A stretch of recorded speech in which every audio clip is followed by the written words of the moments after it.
बयानिया था वो ये था कि पैसे को कोई सेंट्रल बॉडी कंट्रोल ना करे, पैसे को हम डिसेंट्रलाइज तरीके से भी मैनेज कर सकते हैं, जो कि इलेक्ट्रॉनिक करेंसी हो सकती है।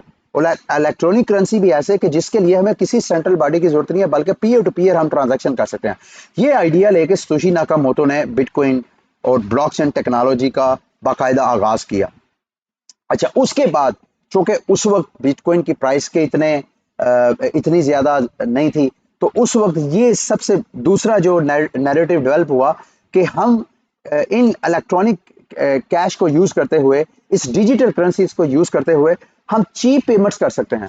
क्योंकि अगर बिलियन ऑफ डॉलर आपने एक कंट्री से दूसरी कंट्री में ट्रांसफर करने हैं, तो उसकी एक तो बहुत सा टाइम वेस्ट होता है, दूसरा उसकी कास्ट बहुत ज्यादा है। तो उस कास्ट को एक तरह का काउंटर नैरेटिव करने के लिए बिटकॉइन के साथ बयानिया जोड़ा गया कि भाई अगर आप क्रिप्टो करेंसीज को यूज करते हैं तो आप जो ट्रांजैक्शंस हैं उसको इंस्टेंट प्रोसेस कर सकते हैं, और उसकी प्रोसेसिंग के दौरान जो ट्रांजैक्शन फीस है वो भी कम से कम लगती है। और पिछले दिनों मैंने आपके साथ एक ट्रांजैक्शन शेयर की थी जो कि मोर देन $1 बिलियन की थी।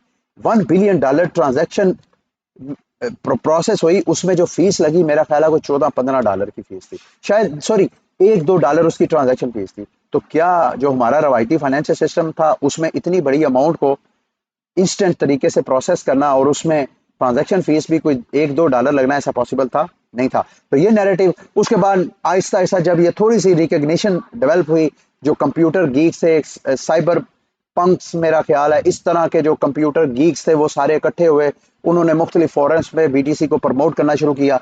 फिर आहिस्ता आहिस्ता इस प्रमोशन के अंदर जो इलीगल एक्टिविटीज करने वाले लोग थे उनकी नजर बीटीसी पे पड़ी। उन्होंने देखा यार रवायती तरीके से अगर हम क्रेडिट कार्ड के जरिए या हम बैंकिंग के जरिए अपनी इलीगल एक्टिविटीज करते हैं, तो उसमें जब हम पेमेंट लेंगे या कैश लेंगे तो दोनों सूरतों में हम पकड़े जा सकते हैं।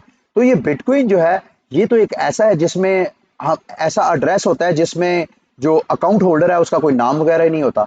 तो अर्ली टाइमिंग में जो नैरेटिव नया बना, ये नैरेटिव बना कि सिल्क रोड ने जब बीटीसी को यूज करना शुरू कर दिया। सिल्क रोड ऐसी एक वेबसाइट थी जहां पे इलीगल एक्टिविटीज होती थी, जैसे कि असला बिकता था इलीगल, जहां पे नारकोटिक्स यानी जो मंशियात वगैरह थी वो और इलीगल एक्टिविटीज उस प्लेटफॉर्म पे होती थी। तो वहां पे बिटकॉइन को as a payment method use किया गया। तो अगला जो नैरेटिव था बिटकॉइन के हवाले से ये बना कि बिटकॉइन जो है वो यूज ही इलीगल एक्टिविटीज के लिए होता है और ये क्रिमिनल लोगों की मनी है। उसके बाद आहिस्ता आहिस्ता शो डेवलप होता गया। तो अगला आहिस्ता आहिस्ता जो नैरेटिव बना, आहिस्ता आहिस्ता लोगों ने इसको कहा कि यार ये फ्रॉड है। इवन जो बैंक्स हैं, मैं चंद वीडियोस में आपके साथ बैंक्स की स्टेटमेंट भी शेयर करता आ रहा हूँ कि आज से 5-7 साल पहले उनकी ओपिनियन क्या थी बिटकॉइन के हवाले से, और आज वो खुद बैंक जो है अपने यूजर्स को इन्वेस्टमेंट करवा रहे हैं, उनको ट्रेडिंग की फैसिलिटी दे रहे हैं। वो कह रहे हैं कि आपने अगर इन्वेस्टमेंट करनी है क्रिप्टो मार्केट में तो हमारे प्लेटफॉर्म के जरिए करें। तो फिर अगला नैरेटिव आहिस्ता आहिस्ता जब ये डेवलप हुआ, बैंक्स को अंडरस्टैंडिंग हुई कि नहीं यार ये ग्लोबल रिजर्व और ग्लोबल अडॉप्शन बनी, तो उसके बाद अडॉप्शन बनने की वजह से बीटीसी की जो ट्रांजैक्शन है वो कॉस्टली होना शुरू हो गई, उसकी ट्रांजैक्शन फीस बढ़ना शुरू हो गई, और साथ जो ट्रांजैक्शन 10 मिनट के अंदर प्रोसेस होनी थी वो कई कई दिन लगना शुरू हो गई। तो साथ ही नैरेटिव जो है वो मीडियम ऑफ एक्सचेंज की बजाय वो नैरेटिव बनना शुरू होगा कि नहीं नहीं नहीं नहीं, बीटीसी जो ट्रांजैक्शन के लिए वो बना ही नहीं है, क्योंकि अगर पूरी दुनिया बीटीसी पे ट्रांजैक्शन करना शुरू कर देगी ये तो नेटवर्क ही चोक हो जाएगा। क्योंकि एक जो ब्लॉक है वो 10 मिनट में ऐड होता है बीटीसी की ब्लॉकचेन के अंदर, और एक ब्लॉक के अंदर ज्यादा से ज्यादा 100 या 200 ट्रांजैक्शन आप कर सकते हैं। यानी 10 मिनट के अंदर आप 200-250 ट्रांजैक्शन कर सकते हैं। एक सेकंड के अंदर जो बीटीसी के ट्रांजैक्शन, मेरा ख्याल है 7 ट्रांजैक्शन आप कर सकते हैं एक सेकंड के अंदर। तो अगर आप इमेजिन करें ये बीटीसी को पूरी ग्लोबल अडॉप्शन में कंसीडर किया जाए तो ये तो ग्लोबल अडॉप्शन के काबिल ही नहीं है। तो इसको बचाने के लिए नया एक नैरेटिव डेवलप किया गया, नहीं नहीं नहीं जी, बीटीसी एक मीडियम ऑफ एक्सचेंज नहीं है बल्कि ये स्टोर ऑफ वैल्यू है, ये एक डिजिटल गोल्ड है। फिर आहिस्ता आहिस्ता अब टाइम ये आ गया कि बीटीसी को एक ग्लोबल रिजर्व के तौर पे देखा जा रहा है। क्यों? क्योंकि पीछे से बीटीसी के हवाले से जो अपडेट्स हुई हैं, जैसे कि बीटीसी के ऊपर layer 2 solution lightning network successfully grow कर रहा है, उसको देखते हुए बीटीसी जो कि एक ई गोल्ड, एक स्टोर ऑफ वैल्यू था, वो Aahista Aahista medium of exchange भी